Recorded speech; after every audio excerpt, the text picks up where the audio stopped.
Bro, listen, Dallas, Texas, you can do all rapping by killing it and everything and this and that. When you selling that dope, the feds coming. Them rappers, they watching them rappers. I think they round up everybody trying to get something to pin on them rappers. Listen up, this ain't your typical rap beef. And it's definitely not some clout-chasing street drama. What you're about to hear is way deeper than that. We're talking about the federal government tracking every move of a rising rapper, quietly stacking evidence, and waiting for the right second to close the trap. This story centers on Zillionaire Doe, a Dallas artist who went from South Dallas hustle culture to landing a deal with Yo Gotti SCMG. On paper, it looks like a success story. But behind the scenes, the same spotlight that made him famous might be what puts him in serious trouble. Federal agents recently stormed his neighborhood. His older brother got taken in, and rumors in the streets say prosecutors are building a RICO-style case, with Doe's name all through it. No exaggeration.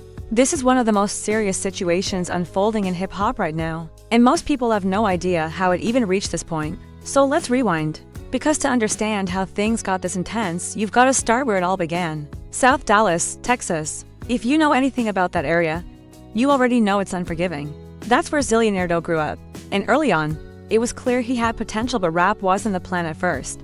Basketball was. Doe was a legit hooper, not hyper skill, a point guard who controlled the floor, ran plays, and led his high school to its first ever state appearance during his sophomore year. At Skyline High, he was that guy. People around him truly believed the league was in reach. His coach, old school, hard-nosed, no softness at all. But Doe put in the work. He had talent, discipline, and momentum. The whole neighborhood saw him as next up. Then everything shifted. By his senior year, the passion was gone. The pressure from his coach crossed a line, telling him things no young kid chasing a dream should ever hear. Stuff implying prison was his future. That kind of talk hits different when it comes from someone who's supposed to guide you. That broke him. Doe walked away from basketball completely. No scholarships, no college path. Just like that, the dream ended. But here's the part people overlook: he wasn't broke when that happened. Before he even graduated, Doe was already getting money. He started hustling young, 14 years old, gambling, flipping phones, moving weight, whatever brought income. In interviews, he said straight up, hustling was all he ever knew. He never worked a regular job, didn't need to. It ran in his family. His mom hustled. His dad hustled. His older brother hustled.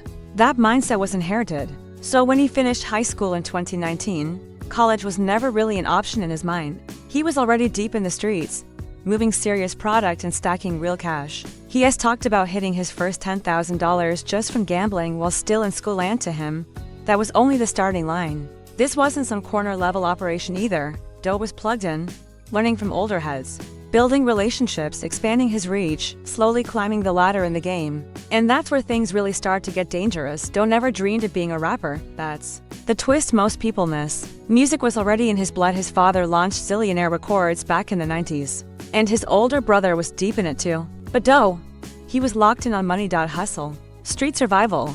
Studios were normal to him, so rap never felt special. While everyone else chased microphones, he chased the bag. So how does someone like that end up with a rap deal? This is where the story turns. It's 2022. Doe's in Los Angeles handling business when he runs into Tommy BFG Strap, a longtime family friend who was out there shooting visuals. They didn't even link at the shoot, they crossed paths at Lags. Strap looked at Doe and told him straight up, "You need to rap. I'm putting you with my manager. You're gonna blow." Doe shrugged it off, said bet, didn't really believe it. 2 days later, Strap DM'd him again, same message, more pressure, telling him this rap thing was real. And then, just 2 days after that, Strap was gone. Passed away suddenly.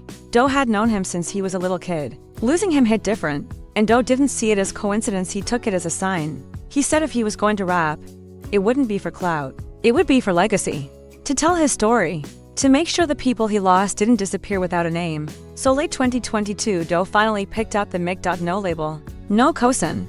No shortcuts. He flew his cameraman out from Detroit, rented the cars, bought the outfits, paid for everything himself with street money. Pure risk, pure belief, and against all odds, it started working. One of his early videos, D-Boy Dreams, began ringing off in Dallas clubs. The streets caught it fast. By December 2023, he dropped Trap Star.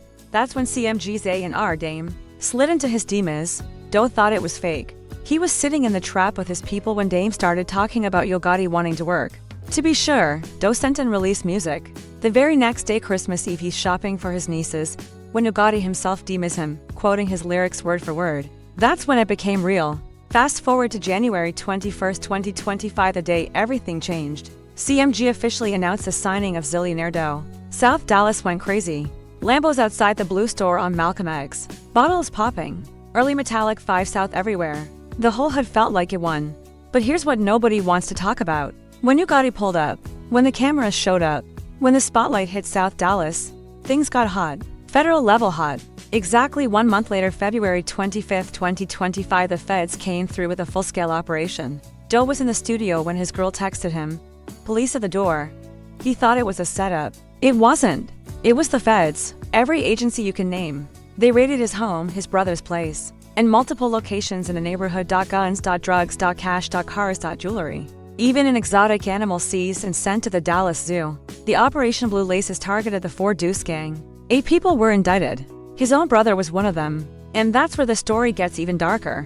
The charges tied to the case include intent to distribute, felon in possession of a firearm, and using phones to coordinate drug trafficking. According to federal documents, investigators already had extensive phone data mapping out the entire operation. Messages showed people warning each other about incoming raids, sending younger guys to search for missing product afterward, and then jumping straight back into business the very next day. And this is a part people need to understand. The feds don't just sweep through a neighborhood randomly and grab a few people. That's not how it works. When they move, it's because a larger case is already in motion. Their goal is leverage. They arrested 8 individuals, and every one of them is being pushed to cooperate, pushed to talk, pushed to give up information. And the person they really want isn't hard to guess. It's Zillionaire Doe. Think about the timing. Doe had just signed to CMG. He was posting luxury outfits worth tens of thousands, buying cars, flashing jewelry, performing shows, living like a newly minted star. But from the federal perspective, the question is simple. Where did the money start? Investigators already know his background. They know he was involved in the streets. They know he had access to large amounts of product. Now they were trying to argue that the money flowing through his music career didn't begin with rap at all, that it was street money being cleaned and pushed through the industry. In a Say Cheese interview, Doe admitted the raid hit him hard mentally. He said he truly believed people were proud of what he'd accomplished. But once the news broke, he watched blogs laugh, people joke about his lyrics, and others run interviews making light of the situation. To him, it felt like betrayal. Just 1 month after signing the biggest deal of his life, the government seized everything: vehicles, jewelry, cash. Both of his homes were searched, and the situation left him feeling drained and defeated. What makes this case even more intense is the fact that Doe himself hasn't been arrested. Not yet. His brother is locked up. His close associates are locked up. But Doe remains free, and that's not accidental. It means the investigation isn't finished. The feds are still watching, still waiting, still trying to draw a clean line between the drug operation and Doe's music career. And when you look at the timeline, it raises questions. The CMG signing is announced in January. The raids happen in February. It almost looks like authorities were waiting until the attention was at its peak. When South Dallas was fully in the spotlight, people in the streets have even suggested that the publicity surrounding the deal sped everything up, that the sudden influx of attention, money, and public flexing forced investigators to move. But this situation goes beyond just one rapper. It follows a familiar pattern in hip-hop. Artists come up in the streets, use hustle money to fund their music, gain momentum, and then suddenly federal cases appear. We've seen it before over and over with artists who couldn't fully separate their past from their present. The difference with Doe is that he has been openly saying he wants to do things the right way. In interviews, he talks about going legitimate, being thankful for the opportunity, and not wanting to waste it. He's spoken about breaking generational cycles, about his parents going to jail, his brother facing federal time, and him finally being given a chance to change the outcome. But federal prosecutors aren't interested in redemption stories. They don't care about intentions. If they can prove illegal money was earned and then funneled into a music career, that's money laundering. And that charge alone can carry up to 20 years. Federal cases aren't rushed, they're slow and methodical. Agents will observe for months, sometimes years, stacking evidence piece by piece until everything lines up. Right now, they already have phone records, financial trails, surveillance, and a major drug investigation tied to South Dallas. What they're missing is a final link. And the most effective way to get it is simple: convince one of the 8 people already arrested to talk. Get someone to say Doe was involved. Get someone to say the money came from the streets. Get someone to testify that the lifestyle, the videos, and the career were funded by that operation. That's the phase this case appears to be in right now. So where does that leave things right now? As of today, Zillionaire Doe is still free. He's continuing to release music, still performing, still officially signed to CMG. His project Mr. 14 months just dropped, and publicly, he's pushing forward like everything is normal. But don't get it twisted, the pressure is still there. Federal investigators don't stop watching just because someone isn't locked up. Every move, every purchase, every social media post is being tracked. They're waiting for a mistake, waiting for something they can use. And here's the most unsettling part: Doe might not even have to mess up. If even one of the 8 people already facing federal charges decides to cooperate, if someone gives investigators a story they want to hear, Doe could wake up to agents at his door without warning. That's how federal cases work. They don't need a new crime. They just need testimony about the old ones. This is the reality of being a street rapper in 2025. You can talk about your past and assume it stays in the past. Lyrics get dissected. Interviews get reviewed. Music turns into evidence. And once the fame hits, once the label deal comes through, and the money starts showing, that's when the scrutiny really intensifies. Doe's situation is proof that success doesn't automatically erase history. He did what many artists dream of: put his own money into his craft, built momentum, and landed a deal with one of the biggest labels in hip-hop. But none of that protects you if prosecutors believe the foundation was built with illegal money. Right now, that's exactly what they're trying to prove. So the real question is whether Doe can separate himself from his past in time. Can he show that his income is legitimate? That the streets are truly behind him? Or is the case already complete, just waiting for the right moment to be unsealed? Only time will answer that.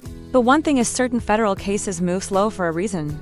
They're patient, they're detailed, and once they decide to act, they rarely miss. Doe better hope every loose end is tied, because if it's not, this dream run could turn into a federal nightmare fast. That's all for now. Let me know what you think. Do you see him beating this? Or is he next in line to get caught up? Stay safe out there.